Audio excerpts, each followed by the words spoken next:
Soy Iván Carrillo, bienvenido a Los Observadores, el espacio para compartir lo sorprendente que hay en el mundo. Uno de los grandes retos en el combate del cambio climático es la gestión eficiente de los automóviles, que son responsables del 60% de la contaminación total por partículas gruesas suspendidas en nuestro país. ¿Cómo podemos enfrentar este problema? Para conocer la respuesta nos acompañan el doctor Adrián Fernández, director ejecutivo de Iniciativa Climática de México, Adriana Lobo, directora ejecutiva de World Resources Institute en México, y Bernardo Baranda, director del Instituto de Políticas para el Transporte. Esto es Los Observadores. ¿Cómo definimos el fenómeno de la movilidad y qué indicadores tenemos para medirlo? Bueno, la movilidad es básicamente cómo moverse de un punto a otro, ¿no? Y en las ciudades, pues sabemos que esto tiene que ver mucho con el tiempo que le invertimos, la distancia y las condiciones en las que lo hacemos, ¿no? Bueno, la movilidad es la capacidad que tienes de poder llegar a hacer tus actividades. Es el medio con el que satisface la necesidad de llegar a tu empleo, de llegar a educación, de tener recreación, de llegar a un hospital, a un servicio de salud cuando necesitas. Y ya hay varios parámetros o variables que sería importante atender para que fuera una movilidad adecuada, sustentable. Por ejemplo, idealmente que no pasaran los habitantes de una ciudad demasiado tiempo transportándose. Segundo, que utilizaran métodos eficientes de transporte que fueran razonablemente cómodos y que fueran ciertamente seguros. Y por otro lado, también, ya pensando en las contribuciones tan grandes que tiene el sector transporte, tanto a la contaminación local como al cambio climático, pues que fueran transporte o movilidad en vehículos, ya sea individuales o de transporte público, eficientes y que no contaminen. Tenemos en nuestras ciudades, la Ciudad de México, pero también Monterrey, Guadalajara, Tijuana, las ciudades de este país, una saturación de vehículos privados, donde va una persona o 1.2, si mal no recuerdo, más o menos el promedio, conduciendo y saturando las vialidades con una consecuente contaminación atmosférica, pérdida de tiempo. ¿Qué tan grande es el problema en nuestro país? Y luego a ver si podemos explorar un poco sus soluciones. Claro. En efecto, en México hemos estado siguiendo por décadas los modelos de desarrollo urbano y de movilidad que se han adoptado equivocadamente, típicamente en América del Norte, pero también en muchos otros países y muchas otras ciudades, si comparamos las grandes ciudades mexicanas, en donde si hacemos números muy elementales, vemos de que no va a ser sustentable, no va a ser posible, adecuado mover a millones y millones de personas en transporte individual.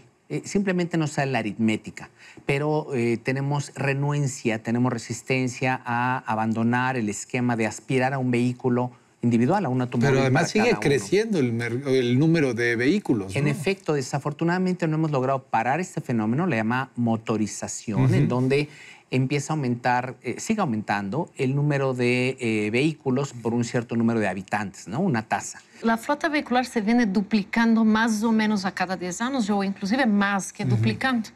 Y nuestras ciudades tienen una estructura que empezaron en 1500, 1600, se va ampliando. Pero aún una ciudad como Los Ángeles, que tiene el 50% del espacio de la ciudad dedicado al automóvil, no tiene solución de congestión. Entonces, lo que hemos visto es que la gran solución de la congestión está por algo que no es lo usual. Normalmente tú piensas, necesito más espacio, amplío vías. Y lo que se ha visto es que cuanto más amplío vías, en lugar de arreglar el problema, hago más problemas. Y un amigo nuestro, que es alcalde de Bogotá ahora, dice que buscar resolver la congestión construyendo segundos pisos es como si tú estuvieras gordito y para resolver el problema te compras un cinturón más grande, te abres el espacio.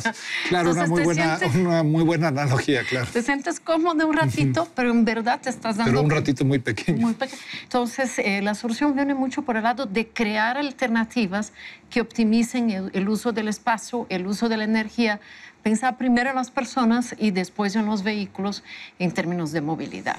Según el índice de tráfico TomTom, la Ciudad de México encabeza la lista como la más problemática en movilidad. Los habitantes de la capital tardan en promedio 66% más tiempo para llegar a su destino por culpa de los embotellamientos. Este hecho se traduce en 59 minutos de demora al día o casi 10 días completos al año. ¿Tenemos una medición de cuál es el impacto en el ciudadano que utiliza el automóvil comparado con otras alternativas? Pues mira, en general tenemos algunos indicadores de que aproximadamente el ciudadano, independientemente de la manera en moverse, en la Ciudad de México, por ejemplo, que es de las más congestionadas, tarda alrededor de 2 horas y media, 3 horas moverse diariamente, ¿no? Obviamente hay gente que tiene la suerte o la manera de vivir cerca de donde trabaja, pero mucha gente se traslada desde lugares muy lejanos, que también es otro tema muy importante, que no puedes dejar de lado la movilidad del desarrollo urbano y que mucha gente tiene que pasar pues, varias horas trasladándose, ¿no? Y eso obviamente impacta en su calidad de vida, en su ánimo, en su economía también. Hay estudios que dicen que las personas de ingresos más bajos llegan a gastar hasta alrededor del 40% de sus ingresos en transporte, ¿no? Para las mujeres en particular, el tema de la seguridad es el tema fundamental. Mientras las mujeres no se sientan seguras, y las mujeres viajan mucho, muchos más viajes, más cortos que los hombres en general por el tipo de actividades. Mientras no te sientas segura en todo tu día, es difícil tomar opciones muy diferentes porque valoras tu seguridad de manera fundamental. De hecho, el tema de género y movilidad es un tema muy sentido porque sí las mujeres se afectan con el tema de la movilidad bastante más que los hombres. Bueno, yo pienso que equidad y movilidad son agendas muy pegadas. Género es una parte del tema de equidad, pero también todo el cuidado de acceso a las periferias, ¿no? La gente de esta ciudad tarda hasta 3 horas para llegar a trabajar. Y eso es una inequidad muy alta, lo que gastan de tiempo y de vida en un transporte, lo que respiran de contaminación. Los autos particulares generan el 18% del CO2, el principal gas que provoca el efecto invernadero. Esta contaminación se ve potenciada por el poco aprovechamiento en la capacidad de los vehículos que en promedio trasladan a 1.2 personas por unidad y cuentan con espacio para 5 personas. ¿Cuál es el impacto que tienen los vehículos en nuestro país y hacia dónde ir? ¿Qué hacer? Claro. Primero, el sector transporte en general tiene una altísima contribución a 2 grandes problemas ambientales. Uno local, la contaminación del aire en las ciudades, y uno global, el cambio climático. Y en ambos casos hay tendencias de que van creciendo esta problemática. Ahora bien, podemos ser un poquito más específicos. Los automóviles individuales, ¿no? Estos millones de vehículos de las ciudades, tienen varios problemas. En México estamos muy rezagados en cuanto a la normatividad que aplica al automóvil particular. Primero, la parte de las emisiones de contaminantes que afectan a la salud. Seguimos teniendo rezagos en las normas. ¿Por qué? Porque el tipo de vehículos que nos venden en México no todos son de la misma calidad. Si tú compras un vehículo, un automóvil en México que es el mismo que circula por las calles de Nueva York, Los Ángeles o para tal efecto en Europa, probablemente tenga la misma calidad. Pero siempre, históricamente, ha habido algunos modelos en donde se producen para el mercado local del país o bien de América Latina, en donde también hay el mismo problema. Como si fuéramos ciudadanos de segunda categoría que merecemos normas más permisivas. Aquí nos pueden dar normas permisivas. También ha habido una renuencia en la industria automotriz a aumentar la oferta de vehículos eficientes. Y por esto no estoy hablando de que nos traigan muchos modelos eléctricos e híbridos que en efecto son más caros, no.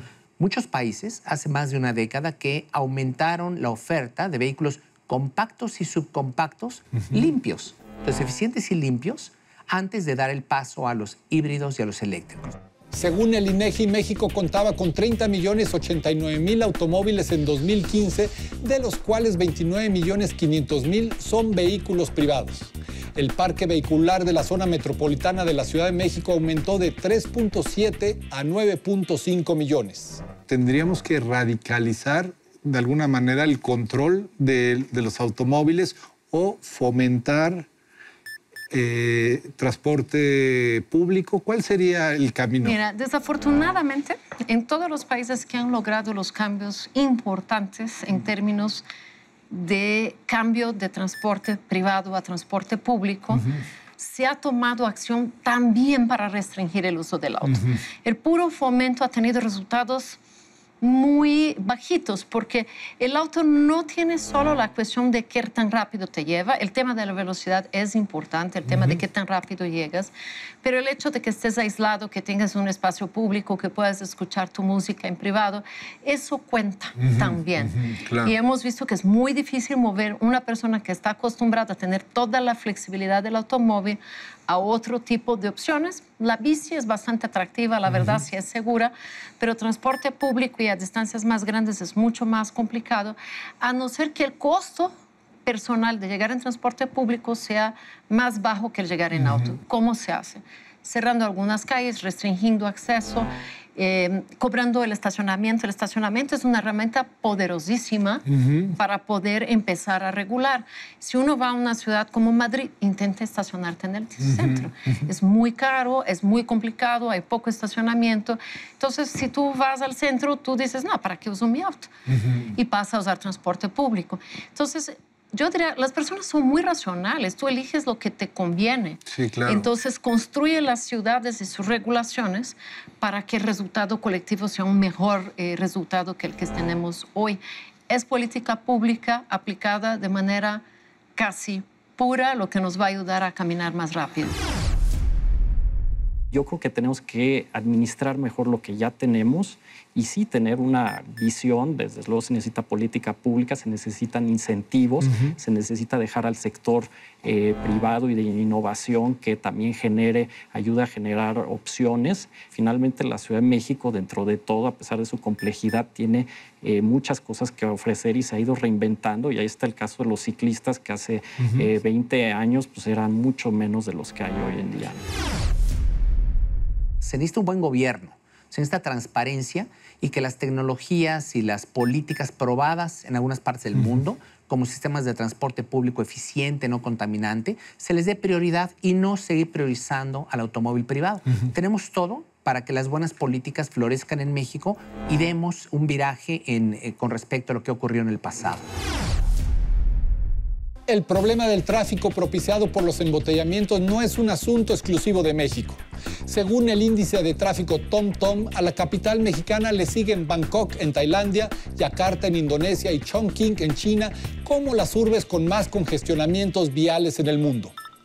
Nos toca a todos contribuir en la solución del problema, desde compartir el automóvil o utilizar el transporte público hasta optar por el uso de bicicletas.